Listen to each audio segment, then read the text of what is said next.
This friend of his had first arrived on the planet some 15 Earth years previously, and he had worked hard to blend himself into Earth society, with, it must be said, some success.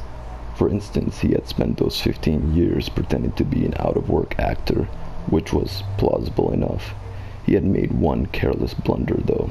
Because he had skimmed a bit on his preparatory research, the information he had gathered has led him to choose the name Ford Prefect as being nicely inconspicuous.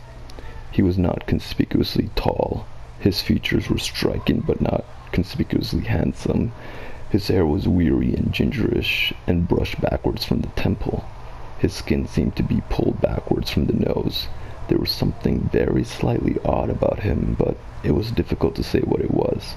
Perhaps it was that his eyes didn't blink often enough, and when you talked to him for any length of time, your eyes began involuntarily to water on his behalf. Perhaps it was that he smiled slightly too broadly and gave people the unnerving impression that he was about to go for their neck. He struck most of the friends he had made on Earth as an eccentric, but a harmless one, an unruly boozer with some oddish habits.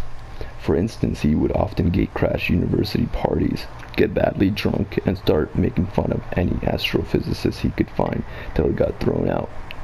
Sometimes he would get seized with oddly distracted moods and stare into the sky as if hypnotized until someone asked him what he was doing.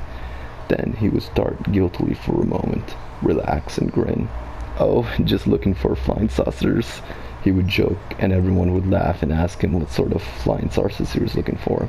"Green ones," he would reply with a wicked grin, laugh wildly for a moment, and then suddenly lunge for the nearest bar, buy an enormous round of drinks.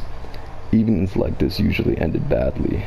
Ford would get out of his skull on whiskey, huddle into a corner with some girl, and explain to her in slurred phrases that, honestly, the color of the flying saucer didn't matter that much really. Thereafter, staggeringly semi-paralytic down the night streets, he would often ask policemen if they knew the way to Hgttg. The policeman would usually say something like, "Don't you think it's about time you went off home, sir?"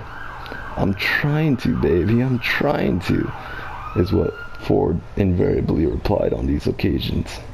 In fact, what he was really looking out for when he stared distractedly into the night sky was any kind of flying saucer at all. The reason he said green ones was that green was the traditional space livery of the Hgttg trading scouts. Ford Prefect was desperate that any flying saucer at all would arrive soon, because 15 years was a long time to get stranded anywhere, particularly somewhere as mind-bogglingly dull as the Earth. Ford wished that a flying saucer would arrive soon because he knew how to flag flying saucers down and get lifts from them. He knew how to see the marvels of the universe for less than $30 Altarian a day. In fact, Ford Prefect was a roving researcher for the wholly remarkable book, The Hitchhiker's Guide to the Galaxy.